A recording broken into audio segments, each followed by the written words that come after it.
Aquí estás. ¿Quieres entrar a la prestigiosa FBI? Y después de meses de entrevistas, pruebas físicas y exámenes psicológicos, finalmente recibes el mensaje: bienvenido a Cuántico, el campo de prueba del FBI. Pero no es lo que esperabas. Lo que no te cuentan es que dentro del FBI hay una jerarquía casi militar. No importa si fuiste el mejor de tu clase, si tienes un máster en criminología o si te entrenaste con Marine. Aquí partes de cero. Lo que ves en las películas, interrogatorios, persecuciones y armas es apenas una capa superficial. Detrás del mito hay una maquinaria burocrática que no perdona errores, donde el traje y la placa son solo la punta del iceberg. Y antes de todo eso, estás tú, un recluta recién aceptado en la academia. Aún no formas parte del FBI. Aún no llevas placa ni tienes ningún cargo. Eres simplemente un candidato que está a punto de ser triturado por el filtro más exigente del sistema federal. Creías que todos eran agentes especiales, pero hay más de 10 rangos detrás del FBI que casi nadie conoce. Desde el primer día queda claro, aquí no entrenan a cualquiera. No se trata de aprender a disparar, se trata de cuándo no hacerlo. Te enseñan a leer microexpresiones, a analizar patrones y a mantener la calma frente a un atacante, pero también frente a un niño llorando al que no puedes consolar, porque no se trata solo de atrapar criminales, se trata de decidir quién miente, quién manipula y quién puede morir en un segundo si tú te equivocas. Pero tú estás decidido y quieres llegar a lo más alto en esta organización. Los instructores son exagentes encubiertos, interrogadores de élite, expertos en contraterrorismo que han vivido lo que tú solo has leído en informes clasificados. Las jornadas empiezan antes del amanecer y terminan cuando tus músculos fallan o tu mente se rinde. El entrenamiento físico es brutal, pero es solo el inicio. Lo más desgastante ocurre en el aula, en los simuladores de toma de decisiones, en los ejercicios diseñados para quebrar tu juicio. Se evalúa cada palabra que dices, cada silencio que eliges, cada impulso que reprimes. No hay margen para el error. Una mala decisión en una simulación puede significar tu expulsión. Aquí se han marchado ex-marines, abogados de Harvard e incluso veteranos condecorados, porque ser brillante no basta. Tienes que ser confiable, rápido y preciso, todo al mismo tiempo. En las noches, algunos duermen mal, otros lloran en silencio. Nadie habla de eso, pero todos lo saben. Al contrario que en el ejército, aquí no compites contra los demás. Estás luchando contra ti mismo, contra el miedo de no estar a la altura, contra el peso de saber que si pasas, puede que algún día debas apuntar a matar y hacerlo bien.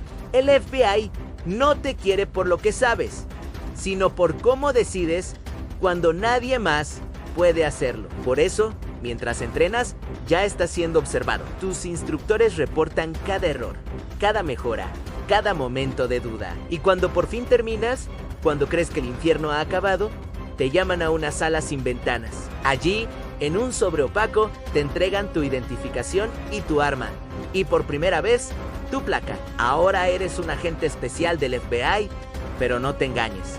Lo duro empieza después. Cuando llegas a tu primera oficina de campo, descubres que aún no significas demasiado. No eliges tus casos, ni tus compañeros. Te asignan una carpeta, un escritorio compartido y una lista de tareas que no se parecen a las misiones heroicas que imaginabas en Quantum. Tu trabajo es el campo en vigilancia, interrogatorios, arrestos, análisis de evidencia, entrevistas a testigos. Un día estás siguiendo a un estafador digital. Al siguiente, estás interrogando a un sospechoso de tráfico humano. Y en medio de todo eso, informes. Muchos informes. Porque aquí todo queda por escrito. Este cargo es del típico agente de traje que ves en las películas, pero en realidad es solo el nivel bajo. Los verdaderos jefes del FBI no pisan las calles, mueven hilos desde Washington y con el tiempo y experiencia empiezas a entender un poco el funcionamiento de todo el sistema. Un sistema donde cada paso puede tardar años y donde solo uno llega a la cima, el director del FBI. Pero tú no te rindes pese a sentirte frustrado muchas veces, porque cuando haces las cosas bien, nadie lo nota. Pero si fallas, Si una palabra en tu informe es ambigua o si una decisión fue apresurada, el caso se cae. El fiscal te presiona y el buró te responsabiliza sin titubear. Algunos agentes se obsesionan con sus casos. Otros se agotan antes del primer año. Los que aguantan aprenden algo fundamental. No todo se resuelve con arrestos. A veces el mayor logro es evitar que algo ocurra, aunque eso nunca llegue a los titulares. Pero si aguantas, si logras mantener la cabeza fría entre burocracia, calle, política y presión constante, hay algo que empieza a cambiar. Te dan más espacio, te consultan más seguido, confían en tu criterio y sin que te des cuenta, otros empiezan a seguir tu ejemplo. Ese es el primer indicio, el primer paso hacia algo más grande. Lo que viene después ya no se trata solo de ejecutar. Ahora empieza la etapa donde debes aprender a liderar bajo presión. Este paso apenas es perceptible. Te conviertes en agente especial senior, pero no hay ceremonia ni entrega de insignias. Simplemente ocurre. Una mañana notas que ya no te asignan a otros agentes. Ahora los agentes son asignados a ti. Ya no te dan órdenes directas antes de intervenir. Te consultan, te llaman cuando hay dudas y cuando un nuevo recluta cruza por primera vez la entrada de la oficina, eres tú quien lo acompaña a su primera operación encubierta. Eso es ser agente especial senior. No es un ascenso oficial, pero el cambio se siente. Más de 5 años en el campo, en operaciones reales, te dieron algo que no se enseña en Cuántico: criterio operativo. Y eso dentro del FBI vale más que cualquier medalla. ¿Conoces los procedimientos de memoria? Ha testificado frente a jueces federales en casos que involucraban terrorismo doméstico. Has interrogado a miembros de cárteles que intentaron manipularte con detalles íntimos de tu vida sacados de redes sociales y has participado en operativos donde el objetivo se perdía por segundos y alguien salía herido. Has cometido errores como entrar 2 segundos antes de que el equipo SWAT asegurara el perímetro y terminar con una fractura que aún te molesta cada invierno, pero sigues aquí porque aprendiste a detectar el momento exacto en que se cometen los errores graves.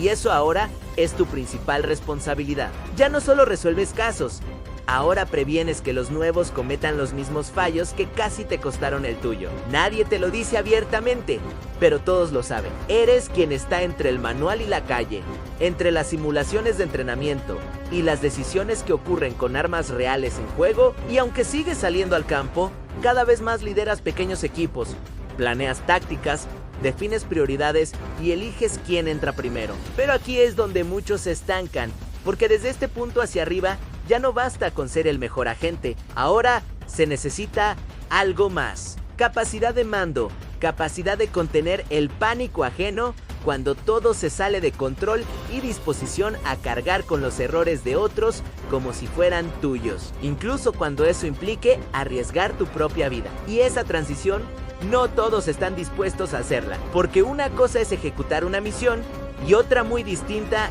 es ser el responsable de cada una de ellas. Te conviertes en supervisor de agentes especiales.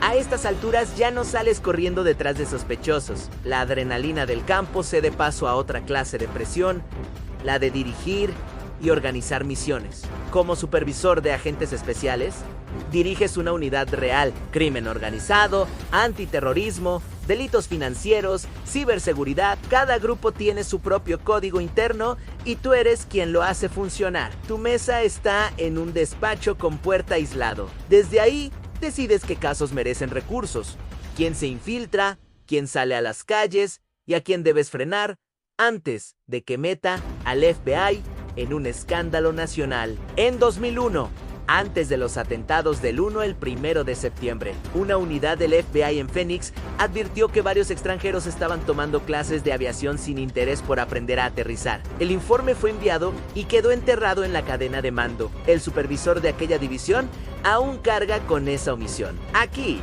un error se mide en explosiones, titulares y audiencias en el Congreso. Ya no se trata de ser el mejor agente, se trata de proteger a quienes lideras, sin perder el control y sin que te tire la voz cuando algo va mal. Y si lo haces bien, si consigues que tu equipo funcione bajo presión, puede que alguien desde arriba empiece a decir tu nombre en otra categoría mando regional. Y así asciendes a subdirector de oficina.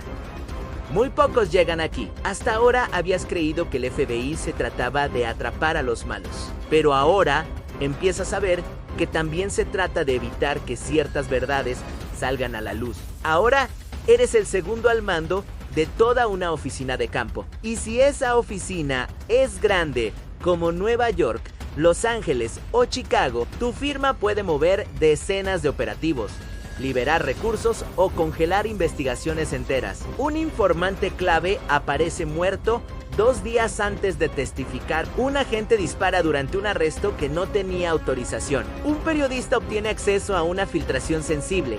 Y tú estás justo en medio, recibiendo llamadas de Washington que no llegan por correo oficial, sino por números bloqueados. En 2016, el manejo del caso Hillary Clinton sacudió la estructura del buró. Hubo investigaciones internas, tensiones políticas y fugas de información. Las decisiones no se tomaban en tribunales, se tomaban en despachos como el tuyo. Algunas carreras crecieron con ese caso, otras se apagaron para siempre. Estás en el equilibrio exacto de lo que el FBI quiere mostrar y lo que quiere ocultar. Y si logras sobrevivir a eso, si consigues mantener tu equipo, contener la prensa y entregar resultados sin pisar a los equivocados, entonces sí puede que te llamen a Washington. Pero recuerda esto, los que suben demasiado rápido en el FBI rara vez caen con suavidad. Te acostumbraste a que alguien te diera cobertura, a que hubiese una voz por encima de la tuya, alguien que firmara antes, alguien que asumiera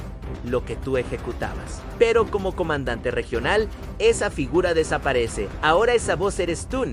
Antes creías que ya conocías el juego, pero no, solo habías visto una parte. Desde aquí, desde lo más alto de una oficina de campo, el tablero se ve completo y mucho más sucio. Eres el FBI en tu ciudad, literalmente. Si una fiscalía quiere algo, te llama a ti. Si una unidad de inteligencia necesita acceso, negocia contigo. Si un senador aparece pidiendo resultados, te tiene que escuchar antes de salir en los medios. Y en ese contexto, decides qué tipo de oficina vas a construir. Algunos convierten sus oficinas en centros de contrainteligencia, otros priorizan el crimen organizado, algunos aplican mano dura contra la corrupción política y otros simplemente evitan molestar a los poderosos. Tienes un presupuesto y tienes agentes. Tienes el control de las prioridades.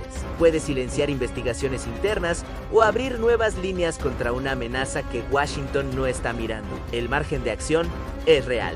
En Los Ángeles, durante la guerra contra el crack en los 90, el comandante regional decidió ignorar instrucciones de Washington y abrió una operación encubierta, masiva, contra traficantes con vínculos policiales. Se infiltraron en barrios completos, rompieron estructuras que habían durado décadas y al final fue removido de su cargo. El motivo oficial, falta de alineación estratégica, pero la realidad es que molestó a gente con poder y sacó a la luz lo que se esperaba que quedara enterrado. Lo aprendiste tarde. El comandante manda, pero solo mientras no haga ruido en la dirección equivocada. Y aún así, este rango tiene algo que ningún otro ofrece. Puedes moldear al FBI desde abajo, crear una cultura operativa, formar agentes y definir qué se investiga y cómo. Lo que hagas aquí puede marcar toda una generación.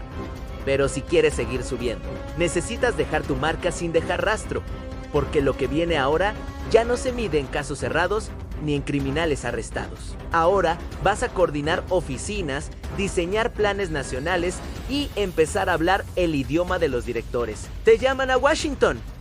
La primera vez que entras ahí, algo cambia. Nadie va armado, nadie grita. Aquí se escriben políticas que deciden cómo serán atrapados los criminales en todo el país. Ahora eres subdirector operativo nacional, y eso significa que has cruzado una frontera invisible. Ya no representas una oficina, ahora coordinarás múltiples divisiones o regiones. Pero lo más chocante no es la escala, es la distancia. Ya no conoces a los agentes que ejecutan tus órdenes, no sabes sus nombres, ni ves sus rostros. Solo revisas datos, informes y estadísticas. Lo que antes era una decisión sobre una operación en marcha, ahora es una directiva que afectará a cientos de casos simultáneamente, y cada firma tuya puede mover millones de dólares o silenciar una unidad completa. Algunos se adaptan rápido, empiezan a hablar como políticos, aprenden a responder sin decir nada, a negociar con otros departamentos y a asistir a cenas donde lo que está en juego no es una vida, sino un presupuesto multimillonario. Durante la gestión de uno de los subdirectores de la División de Contrainteligencia, se descubrió que un agente doble había filtrado información a potencias extranjeras durante más de una década. Cuando el escándalo estalló, no cayó solo el traidor, cayó toda la cadena que permitió que eso ocurriera sin ser detectado, y entre ellos, el subdirector, que había firmado los protocolos de seguridad. Estás en la antesala de los verdaderos centros de decisión. Aquí, más que discutir qué hacer, se discute cómo presentar lo que ya se hizo, y si todavía crees en la misión. Si no te has perdido en los pasillos sin ventanas del Hubo Building, entonces sabrás que el siguiente paso no es solo otro rango, es la frontera entre lo institucional y lo político. Llegas a un punto en el que ya nadie te llama agente. De hecho, si alguien en tu oficina dice esa palabra, probablemente no se está refiriendo a ti, sino a los que todavía pizzan la calle. Aquí en los pisos superiores del Huber Building, el FBI ya no se mueve con armas ni chalecos.